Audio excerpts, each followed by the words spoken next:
What would you do if the one man you thought you'd left behind walked into your wedding, not only with a private jet waiting outside, but also with 4 kids who called him dad, and the world's most powerful CEO by his side? This is not just a story about love or revenge. It's a story about choices, regrets, second chances, and the unexpected ways life tests us. Stay with me till the end, because what happened that day didn't just shock the bride, it changed everyone's life forever. Samantha Hartley had always been known as the girl who never looked back.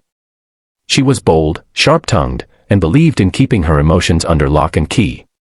So, when her friends teased her about inviting her ex, Ethan Cross, the single dad Army veteran she broke up with 5 years ago, to her wedding, she laughed. Why not? It'll be hilarious. He won't come anyway, she said, slipping the embossed invitation into an envelope with a smirk. It was meant to be a joke, nothing more.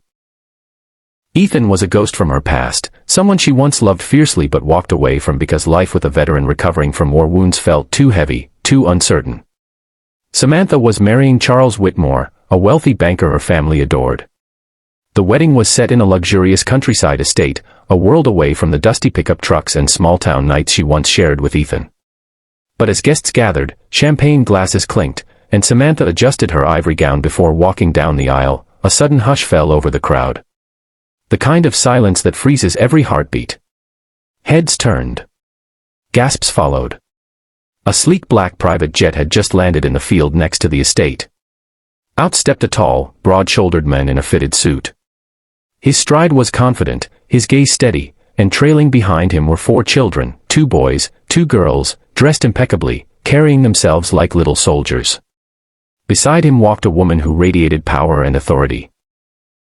The CEO of a global tech empire, known to every billionaire in the room. It was Ethan. But not the Ethan she remembered, the struggling, broken man who used to sit awake at night haunted by nightmares. This Ethan had fire in his eyes, success in his stride, and children who clung to him like he was their anchor. Samantha's throat went dry. Her fiancé's hand tightened around hers, sensing the tension. And in that moment, Samantha realized her joke had just turned her wedding into the most unforgettable, and possibly disastrous, day of her life. But not the Ethan she remembered, the struggling, broken man who used to sit awake at night haunted by nightmares. This Ethan had fire in his eyes, success in his stride, and children who clung to him like he was their anchor. Samantha's throat went dry. Her fiancé's hand tightened around hers, sensing the tension. And in that moment, Samantha realized her joke had just turned her wedding into the most unforgettable. Ethan didn't come for revenge. He didn't come to win her back.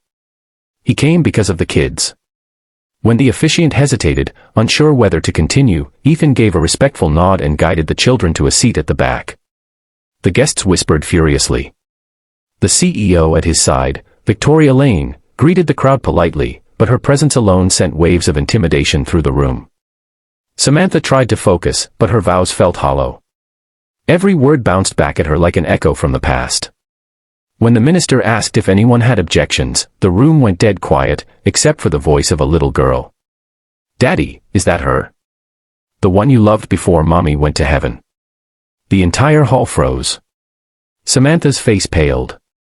Ethan's jaw tightened. He hadn't planned for this. He had only wanted closure. The children, his late wife's gift before she passed away, were his whole world now, and he wanted them to understand his story, his choices, his scars. Tears welled up in Samantha's eyes. For the first time, she saw Ethan not as the broken veteran she abandoned, but as a man who had fought his way back to life, love, and fatherhood. A man who became everything she thought he couldn't be. The wedding ceremony continued, but Samantha's heart was no longer in it. Charles noticed. He whispered angrily, "Focus, Sam. Don't let him ruin this." But something inside her had already shifted. Later that night, away from the glittering reception, Samantha found Ethan sitting by the lake with his children, telling them stories of bravery and sacrifice. She approached hesitantly. "I never thought you'd come," she whispered. He looked at her, calm but distant. "I wasn't planning to. But when the kids found the invitation, I couldn't say no. They wanted to meet the girl who once saved me from myself." The weight of his words crushed her. She had walked away when he needed her most. Yet here he was, whole again, without her. Her chest ached with regret. But instead of anger, Ethan's eyes carried forgiveness. "Sam," he said gently, "sometimes we lose what we think we can't live without, only to find we're stronger than we ever imagined." She broke down, her tears mixing with the night air. And though she married Charles that evening, Samantha knew her heart would forever carry the lesson Ethan had brought back into her life, that true love isn't about possession, but about resilience, sacrifice, and second chances. Even if they don't belong to you anymore, sometimes, the people we think are part of our past show up to remind us of who we were, and who we could still become. Ethan's arrival at Samantha's wedding wasn't a disruption, it was a mirror, showing her the weight of choices and the cost of walking away too soon. In the end, this isn't a story about rekindled love, it's about growth, forgiveness, and realizing that the strongest hearts are forged through loss. Remember, life has a way of bringing us face to face with our unfinished chapters. What we do then,